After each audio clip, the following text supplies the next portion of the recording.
आज कार्तिक 19 गते आइतबार साताको पहिलो कारोबार दिन।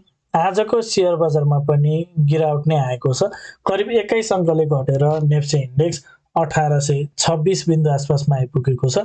कारोबार रकम 97 करोड भन्दा केही बढीको छ। 1 अर्ब भन्दा कमको कारोबार छ पछिल्लो समय। आजको सेयर बजारको अवस्था के कस्तो रहेछ, विभिन्न टेक्निकल टुल्सहरूको अवस्था के कस्तो रहेको छ, टेक्निकली नेप्सेको ओभरअल मुभमेन्ट के कस्तो रहेको छ, समीक्षा गर्नको लागि सधैँ चाहिँ आज पनि नेप्से एनालाइसिस लिएर म उपस्थित भइसकेको छु। नमस्ते, म लामिछाने हजुरहरूलाई मेरो यस युट्युब च्यानलमा हार्दिक स्वागत गर्दछु।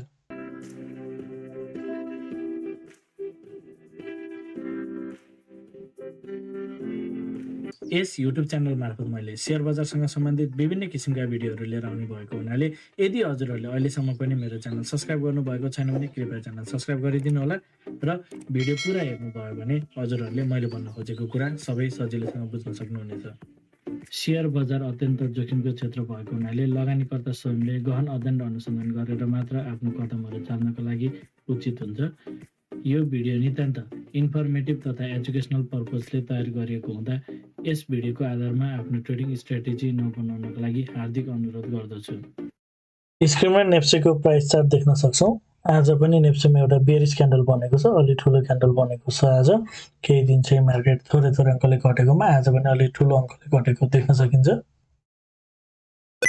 कारोबार रकम अझै पनि 1 अर्बभन्दा बढी आउन सकेको छैन, 1 अर्बभन्दा कमकै छ। हिजो आजको भोल्युम लगभग उस्तै जस्तो देखिएको छ। ओभरअलमा मार्केट चाहिँ अलि ठुलो अङ्कले घटेको छ। लगभग 3-4 दिनदेखि चाहिँ साइड जस्तो बिस्तारै घटेको मार्केट आज भने फेरि ठुलो अङ्कले नै गिरावट आएको छ र आज तल आउने क्रममा चाहिँ अगाडिको जुन लो छ योभन्दा पनि तल चाहिँ झरेको छ। इन्ट्राडे चार्ट हेरौँ। आज मार्केट ओपन भयो लगतै सुरुवाती चरणदेखि नै मार्केट तलतिर आएको देख्न सकिन्छ। सुरुदेखि नै घट्दै मार्केट चाहिँ एउटा लोएस्ट पोइन्टको आजको लागि डेलोसम्म चाहिँ आइपुग्यो। त्यस पश्चात भने मार्केट अलिकति केही माथितिर बाउन्स हुने, एउटा माथितिर पुलब्याक जाने प्रयास गरेको देख्न सकिन्छ। ओभरअल अझै पनि डाउन ट्रेन्डकै च्यानल छ। मार्केट एकरो घट्दै गइरहेको छ। यो माथितिर चाहिँ जस्ट माइनर अप्सन गएको हुनसक्ने बुझ्न सकिन्छ। 15 मिनट्स टाइम फ्रेम हेरौँ। 15 मिनट्स टाइम फ्रेममा मार्केट चाहिँ सुरुवाती चरणदेखि नै केही तल आयो र तल आएर तल्लो रेन्जमा चाहिँ केही साइडेज बसेको रूपमा हामीले बुझ्न सक्छौँ। स्ट्रक्चर हेर्ने हो भने मार्केट डाउन ट्रेन्डकै च्यानल छ। यो लो अझै पनि कन्फर्म भइसकेको छैन। यो लो कहाँनिर बन्छ भन्ने कुरा अझै हेर्न नै बाँकी छ। यो स्टिल मार्केट चाहिँ यहाँ एउटा लो लगाएर चाहिँ मार्केट के तलतिर केही साइडेज चाहिँ बसिरहेको छ। ओभरअलमा अझै पनि डाउन ट्रेन्डकै च्यानल छ। 15 मिनट्स टाइम फ्रेममा मार्केटले यो लोलाई ब्रेक गरेर चाहिँ मार्केट तलतिर आइरहेको छ र मार्केट माथितिर लाग्छ भने पनि पहिलो चरणमा माथितिर गएकोमा पुलब्याक मुभ नै हो। यसरी मार्केट के माथि गयो भने फेरि तलतिर जान सक्छ भनेर हामीले हेर्न सक्छौँ। 15 minutes time frame market bearish भएको हुनाले माथितिर गएको मुभलाई चाहिँ जस्ट एउटा माइनर अपस्विङ अथवा माइनर पुल ब्याकको रूपमा मात्र विश्लेषण गर्न मिल्छ। अहिले चाहिँ मार्केट अन्डर करेक्सन नै देखिन्छ। करेक्सन कम्प्लिसन भएको अथवा माथितिर रिभर्सलको इन्डिकेसन देखिएको छैन। आवरली टाइम फ्रेम हेरौँ। आवरली टाइम फ्रेममा आज भने क्लियर ब्रेकडाउन भएको छ। अगाडिको जुन 1847 यो लेभलमा लो थियो योभन्दा चाहिँ तलतिर झरेको छ। यो लो अझै पनि कन्फर्म भइसकेको छैन। Market still under down trend नै रहेको छ र मार्केट चाहिँ यसरी माथितिर आएर एउटा लो क्रिएट गरेर चाहिँ लोवर लो, यो लोको दाँजोमा यता लोवर लो बनाएर फेरि यो हाईको दाँजोमा यतापट्टि लोवर हाई नै बनाएर मार्केट चाहिँ तलतिर गएको छ। यो लो अझै कन्फर्म भइसकेको छैन। मार्केट चाहिँ एउटा लोवर लोको खोजीमा रहेको रूपमा विश्लेषण गर्न सकिन्छ। आवरली टाइम फ्रेममा मार्केट सुरुवाती 2 घण्टामा तेज घटे पनि त्योभन्दा पछाडिको घण्टामा चाहिँ मार्केट साइडेज बसेको छ। ओभरअलमा मार्केट एउटा डाउन ट्रेन्डै छ र यो माथितिर गएको मुभ एउटा जस्ट एउटा माइनर पुलब्याकको रूपमा लिन सकिन्छ। यसरी मार्केट चाहिँ एउटा तल्लो डाउन ट्रेन्डमा नै रहेको क्लियर रूपमा हामी बुझ्न सक्छौँ। जबसम्म अबको लागि मार्केटको लागि चाहिँ 2040 पार गर्न जरुरी छैन। यदि मार्केटले आगामी एटेम्पमा चाहिँ 1915लाई चाहिँ पार गरेर माथितिर लाग्छ भने hourly time frame market bullish हुन सक्ने हामी बुझ्न सक्छौँ। अब यदि मार्केट माथि जाने क्रममा यदि 1915 भन्दा माथि लाग्छ भने चाहिँ मार्केट बुलिस हुनेछ। त्यसपछि त्यसरी मार्केट माथितिर जान सक्ने बुझ्न सकिन्छ। तर जबसम्म मार्केट माथि 1915 पार गर्दैन तबसम्म यो मार्केट यहीँबाट माथि लाग्ने कन्फर्म पनि छैन। यो कन्फर्म भएको छैन। मानौँ मार्केट कुनै पोइन्टमा यसरी तलको मार्केट पनि कुनै लेभलबाट यदि माथि जान्छ भने जबसम्म यो लेभल पार गर्दैन तबसम्म चाहिँ स्टिल डाउन ट्रेन्ड छ। फेरि यहाँ जुन एउटा लो फर्मेसन हुन्छ त्यसको आधारमा चाहिँ अर्को नयाँ लो नै बनाउन हो कि भनेर हामीले हेर्न पर्ने हुन्छ है। चार्ट प्याटर्न हेर्दाखेरि क्लियर डाउन ट्रेन्डको च्यानल देखिएको छ।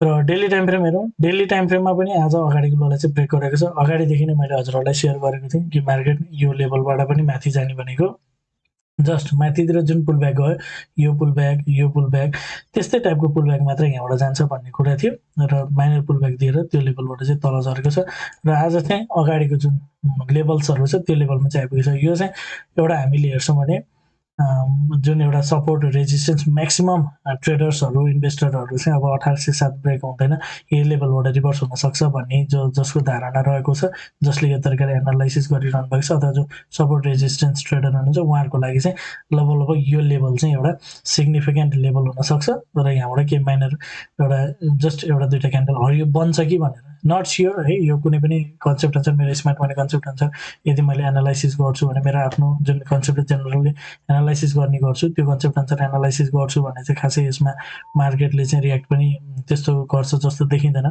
तर ओभरअल मास साइकोलोजी रहेको लेभल हुनाले यो लेभलहरू चाहिँ मार्केटले एउटा दुईवटा क्यान्डल केही ग्रिन बनाए पनि अथवा केही साइडेज बस्न सक्छ कि भनेर हामीले विश्लेषण गर्न सक्छौँ।